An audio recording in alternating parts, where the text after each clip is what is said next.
Hello guys and welcome to this video. Good to have you back.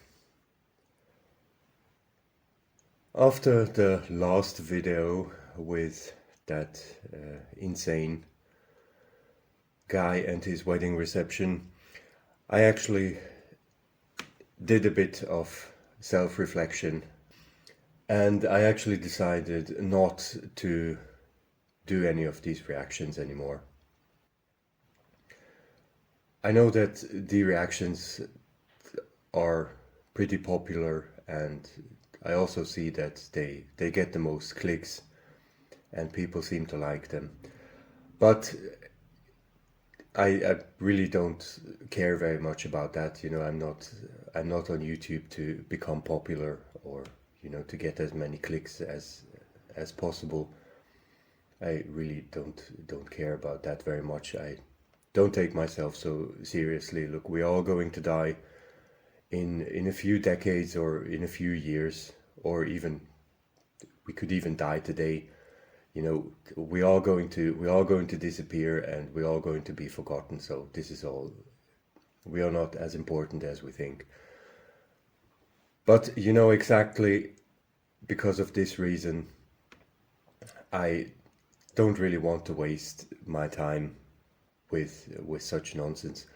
It's just, it's not really worth wasting your time with hatred. It just really isn't. This guy from from the last video is just mentally ill, and that's the way it is. And he doesn't deserve hatred or hate. He would probably deserve pity. And yeah, there's just I really don't want to waste my time with this over the top online nonsense. It's it really is bad for mental health, to just spend too much time with this insanity. It's better to just go outside and take a walk. I would say it really there's nothing to gain. There's nothing to gain here. People like that deserve pity and nothing else. But I cannot help them. And my mental health is dear to me, and I really don't want to further deteriorate it.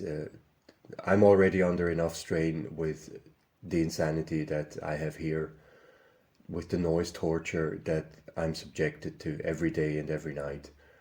And I don't need to add to my strain, really. And so if you liked those reactions, then well, thank you for watching it or watching them. But I don't think I'm going to do any more of these. I'm sorry about that, but I'm sure you will find enough reactions on YouTube or on the internet in general. It seems to be quite the craze at the moment. Alright, so I actually want to do a bit more chilled videos in the future. And I also would like to go a little bit into kind of scientific or psychological topics a bit more, like articles and interesting questions, or at least interesting to me. And I thought I might start with one question that is interesting, or that basically came up in my mind just very recently, and that is the question why people ignore facts. So this is a question that interests me personally a lot because I told you in other videos that I actually used to work in science, in biology myself, for almost 20 years. And so I always had this kind of scientific mindset, and I was always very much oriented on science and on facts, and I was under the impression until very recently, actually, I was under the impression that you just have to present enough facts to people and enough, enough studies or enough proof, and then you can actually change people's minds. And only recently I've actually realized that that does not seem to be the case. That's apparently not how we function. And it took me a long time to realize that, which probably also shows my own bias. So I was just stubbornly sticking to my scientific mindset and to this kind of, cold, logical, and factual approach. But our psychology does simply not work like that. And you probably know that from your own experience, that you know people that are just really stubbornly and adamantly sticking to a point which is absolutely ludicrous. But they keep sticking to it no matter how much evidence and how much logic you actually throw at them. They don't budge. And why is that actually? I find it interesting. So I think we have to get away from this, from all these heated discussions where people just throw facts at each other and keep yelling at each other. And we have to understand why people actually have the positions that they have. And they do usually not have these positions because they were just presented with a lot of evidence and then they were just convinced by the evidence or the facts. So I have an article here by Psychology Today, and I have to put a disclaimer first. Now, Psychology Today, for everybody who's interested, I looked a little bit into Psychology Today, and it is actually among psychologists apparently, or psychiatrists and psychotherapists, Psychology Today is considered a bit of a two-edged sword. So you can have very, very bad articles in it written by very, well, let's say questionable people. But you can also have very good articles in it. So it always has to be taken with a grain of salt. And I think Psychology Today should not be used as the only source. But I read quite a bit about the topic that I want to go into now, and all the sources were saying more or less the same as this article here, and this article kind of summarized it in the most comprehensible way, so I picked this one. All right, so let's go through it and then we'll see what we can learn. Now, the article is called Why People Ignore Facts. When it comes to reasoning, identity trumps truth. The article is by a young gentleman called Steve Rothge, and he's a PhD student in psychology at Cambridge University, where he is studying as a Gates Cambridge Scholar. So yeah, he's at Cambridge. Let's hope that that's a good sign. Now, let's read this. Our ability to reason did not develop simply to help us find the truth. Instead, reasoning evolved to fulfill fundamentally social functions, like cooperating in large groups and communicating with each other. This is one of the arguments advanced in The Enigma of Reason, a book by cognitive scientists Hugo Mercier and Dan Sperber. According to their theory of reasoning, reason's primary strengths are justifying beliefs we already believe in, and making arguments to convince others. While this kind of reasoning helps us cooperate in a social environment, it does not make us particularly good at truth-seeking. It also makes us fall prey to a number of cognitive biases, like confirmation bias or the tendency to search for information that confirms what we already believe. Their ideas also help explain why politics seems to make us so bad at reasoning. If most of reasoning is for social cohesion instead of truth-seeking, then belonging to a particular political party should distort our reasoning and make us pretty bad at finding the truth. A number of studies document the many ways in which our political party distorts our reasoning. One study found that people who had strong math skills were only good at solving a math problem if the solution to the problem conformed to their political beliefs. Liberals were only good at solving a math problem, for instance, if the answer to that problem showed that gun control reduced crime. Conservatives were only good at solving this problem if the solution showed that gun control increased crime.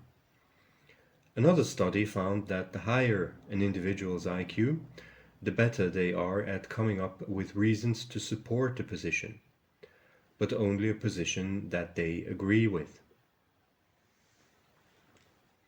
So here you have it, guys, a clear indication that politics actually makes you stupid. Something that I've suspected for a long time, and that's why I don't really try. I try not to dabble into politics, but like nowadays you can hardly avoid it. Now let's go on. Why does political identity shape our thinking and perception so dramatically? NYU psychology professor Jay Van Bavel explains the results of studies like these with his identity-based model of political belief. Oftentimes, the actual consequences of particular party positions matter less to our daily lives than the social consequences of believing in these party positions. Our desire to hold identity-consistent beliefs often far outweigh our goals to hold accurate beliefs. This may be because being a part of a political party or social group fulfills fundamental needs, like the need for belonging, which supersede our need to search for the truth. Van Bavel also proposes that making people feel more secure in their individual identity may make people more open to accepting information they would otherwise reject.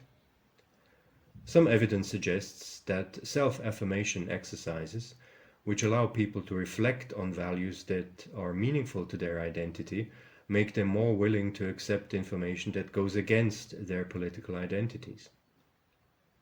Other evidence finds that validating people's beliefs in conspiracy theories can make them more willing to accept information that contradicts those theories. However, some recent research about self-affirmations point to mixed findings, so more research is necessary to determine how misinformation and identity threats interact. Additionally, in-person conversations with people who have different beliefs may help us get outside our partisan echo chambers, as long as they are positive and nuanced. Psychologist Peter T. Coleman runs the Difficult Conversations Laboratory at Columbia University, where he studies how people who deeply disagree with each other can have productive conversations. He has found that if people build up goodwill for each other and have more positive interactions than negative, this can lead people to have more complex, nuanced discussions. Additionally, presenting people with information about an issue in a nuanced way, rather than presenting them with pro-con arguments laid out in a simplified manner, can lead people to have more complex and satisfying conversations about contentious issues. While stories in the media often present simplified narratives, and social media typically does not promote positive interactions with our political opponents, a little bit of complexity and goodwill could make our political discussions more satisfying. Alright, so much about that.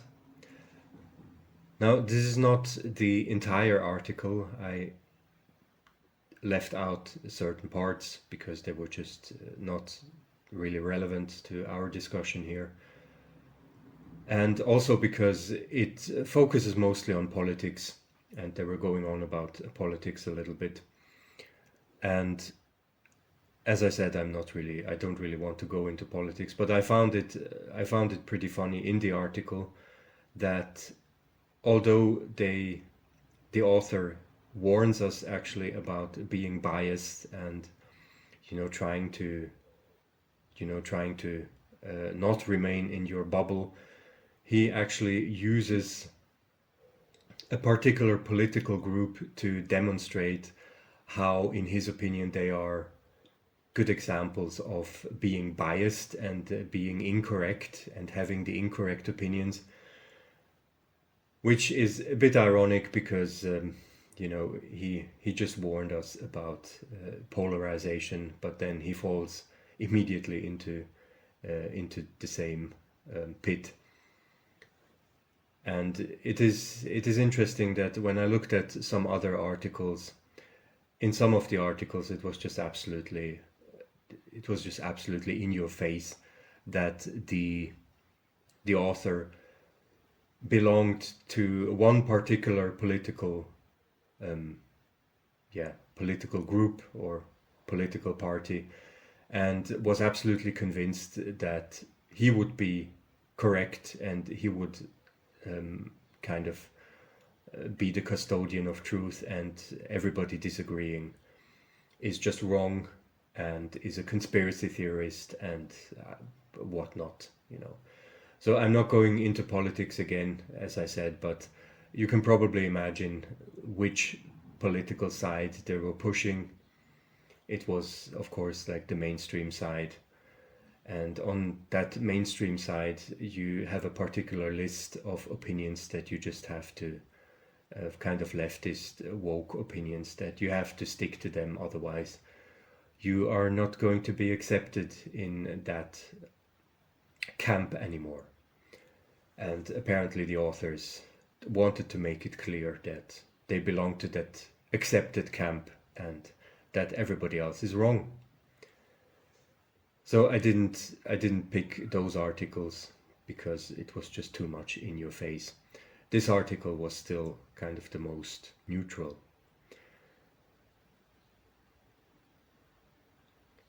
Now, you might ask yourself, what does that have actually to do with dogs or with animal abuse in general?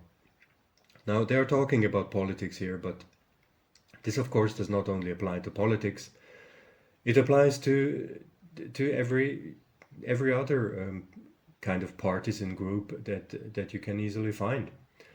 And they're talking here, or they're explaining here, that mostly it is not the evidence or the proof that is actually convincing people to take a certain position, but they usually have a particular position already because of their social interactions and their social circumstances and their kind of peer group, and then they selectively try to find proof for their position. So that is only kind of a secondary process that is happening after people have already chosen their camp, so to speak. And you can of course apply that to the dog keepers as well and the dog nutters. And so therefore you see that's the reason why it doesn't really help if you just keep throwing, or if we keep throwing facts and statistics at their faces. It's just not going to change their position anyway. That's not how our psychology works. So they would do everything to kind of defend their social group and their social camp and their own social standing. And the actual truth is not on top of the priority list, and that's why there's not much value in throwing statistics at them and numbers and everything. And like especially, of course, you have those advocates for those bully breeds, like the all those shit bull advocates. I mean, they are, for me, they are basically they are the flat earthers of the dog keepers for me. And it's just, you can present as much evidence as you want, they're just not going to move even an inch. It's just pointless. And here we actually see why. So apparently, according to this psychologist Peter T. Coleman, one would have to use different strategies to actually find common ground with these people, and to, you know, to discourage them from their beliefs. But hey, how should we do that anyway? As they also say in the article, that social media, and I would actually count YouTube as social media as well, social media does not really support positive interactions. It is based on negative interactions, you know, and on people fighting and yelling at each other and being rude and insulting each other. So, you know, by insulting anybody, you're not getting anywhere. I mean, you're not going to convince anybody to change his or her position. So yeah, what should we do? I don't know. I really don't know. But I mean, I'm mostly just making these videos because it gives me the opportunity to somehow deal with this absolute hell, and this nonsense that I have to live in here. But I don't know, perhaps that's interesting for you too. I really hope it is. So I think this article can also be applied to other groups, not only political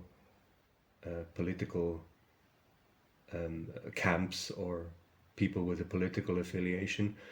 And if you think about it, the dog keepers, I mean, they have an absolutely perfect little society where they just feel at home. And it's even understandable that they would actually defend that. I mean, it's totally understandable. Look, if you are a dog keeper and you meet another dog keeper, then you immediately have common ground. And that is something that we just deeply long for.